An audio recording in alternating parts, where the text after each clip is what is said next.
Well, 75 years ago, today is an anniversary of Victory Day.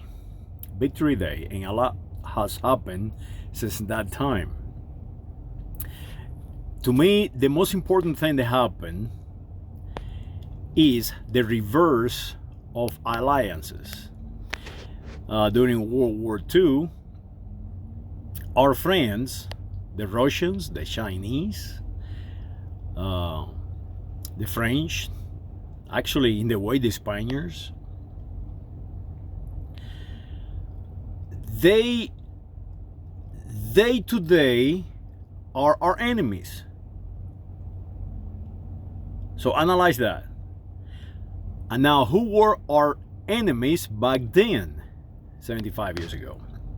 Well, the Japanese, the Germans, the Italians. And today, the Japanese, the Germans, and the Italians are our biggest allies. They call them allies, friends.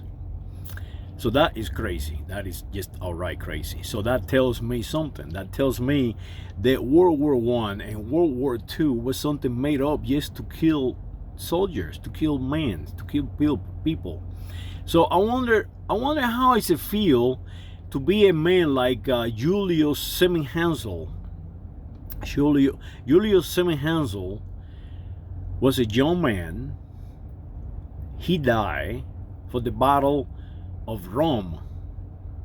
And today he's buried in Rome, Sicily Cemetery.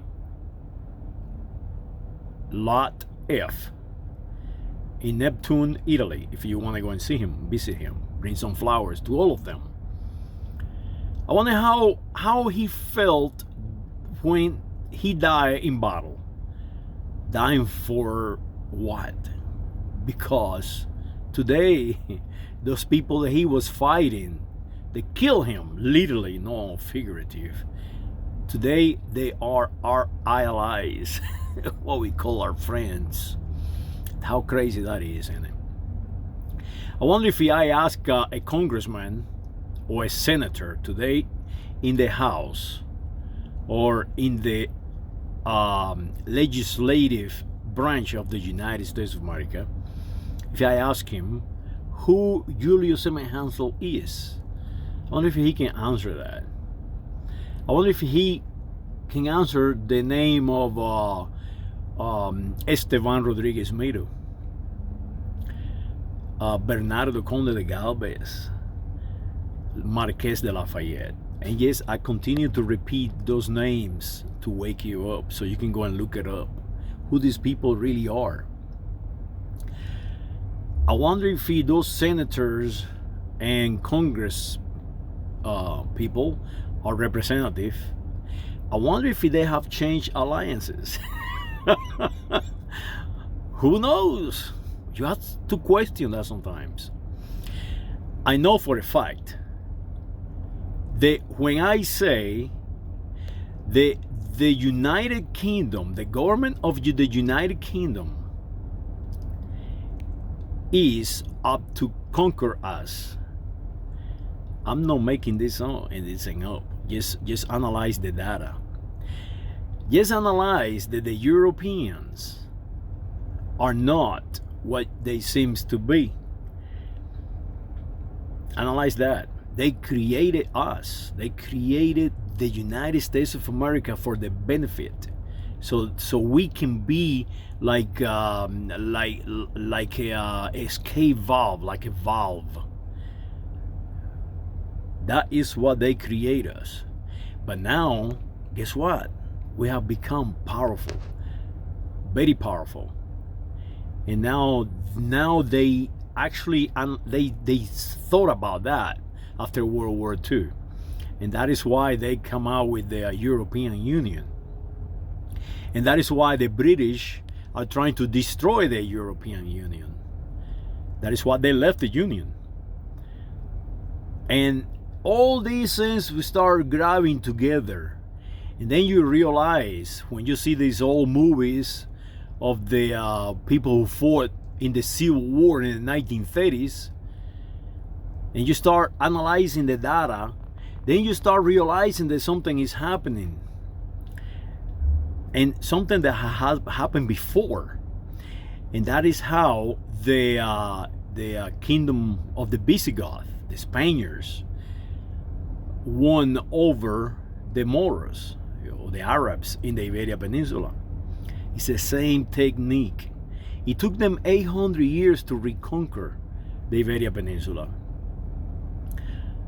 I don't think it's going to take 800 years to reconquer us, because they already have Hollywood. They already have a way to change our identity. They are not going to fire a single shot against us.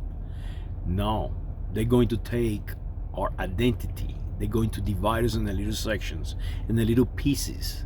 We will no longer be a United States of America national. We will be something like Americans and US.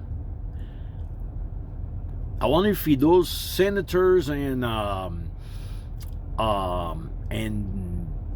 the government of the United States of America, from President Trump, that I know his condition. I know that for a fact. I mean, all you have to do is listen to him. But I wonder if he take Cruz's condition too. I wonder if he knows that he's an Iberian, that he's a Ibero-American. I wonder if he knows what his name means. Cruz, the cross. Where he come from? What tribe he come from? Where his father come from?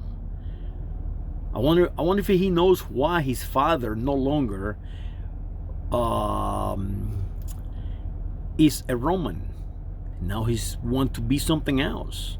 I wonder if he knows why that is. How he became from one background to the next, one identity to the next.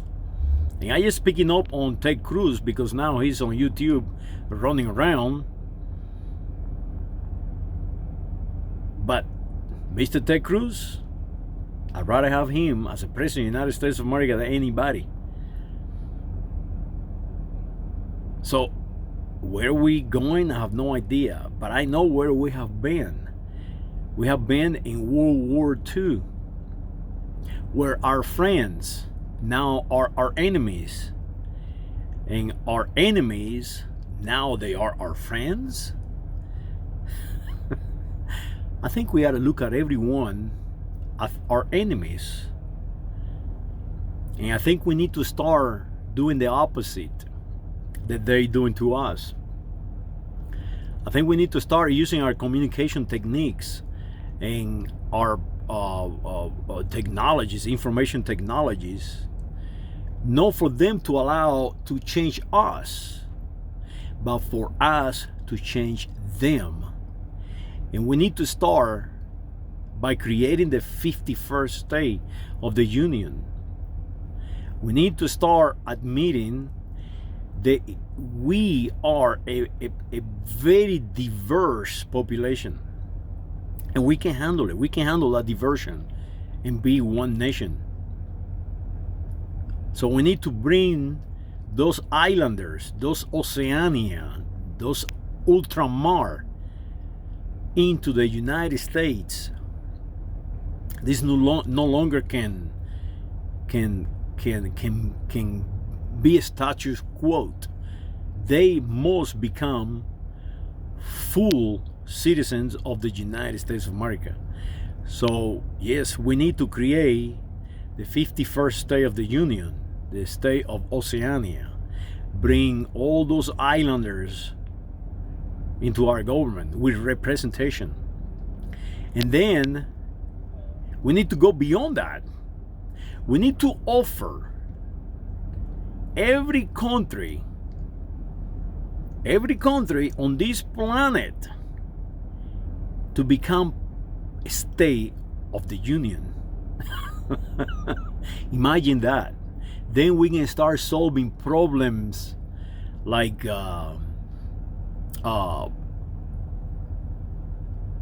how we going to get out of this planet. Now we can solve problems of how to feed the population, how to bring up the education of the people of the planet, where no one can be completely ignorant and the other one be so advanced that I don't even know how advanced they are. We know the limitations of humans. We know it, but because we know the limitations of human, that is what I'm talking about. We must figure out a way to promote and advance those limitations where it will be no limits. We need to be interstellar citizens. We need to start moving out of this planet somehow. And the only way we are going to accomplish that is uniting the planet. So why don't we do it? Why don't the United States of America start not thinking about selling weapons to Morocco or dividing the population or having a kid running around jogging in Georgia and get shot down by two guys because they, in their minds, they are white and he's black. Think about that. Think about why your enemies today are your friends. If we can make them our friends, why we cannot make today's enemies our friends too? Analyze that. Think about that. Just to do what? To sell weapons? Look at the Canadians. They just stopped selling rifles to the population. So you can make excuse to disarm the population, but you cannot make excuse not to sell weapons to Morocco. All these people up there, they use it just to kill their own population. So we need to stop killing our population. We need to stop killing each other in the millions. And we need to remember about Julius Zimmerhanzel. Not only him, but his family. They die on war. They die in battle during the Civil War, during the Spanish American War, during the American-Mexican War, and all these wars. And now they have been forgotten. We cannot do that. We cannot forget them. Well, I hope you enjoyed these celebrations, if you can call it celebration, because nobody's celebrating. All we talk about is coronavirus and let's get the Chinese. Let's get the Chinese. But no one is talking about let's save Hollywood. Let's keep Hollywood, people making movies, feel with United States of America workers.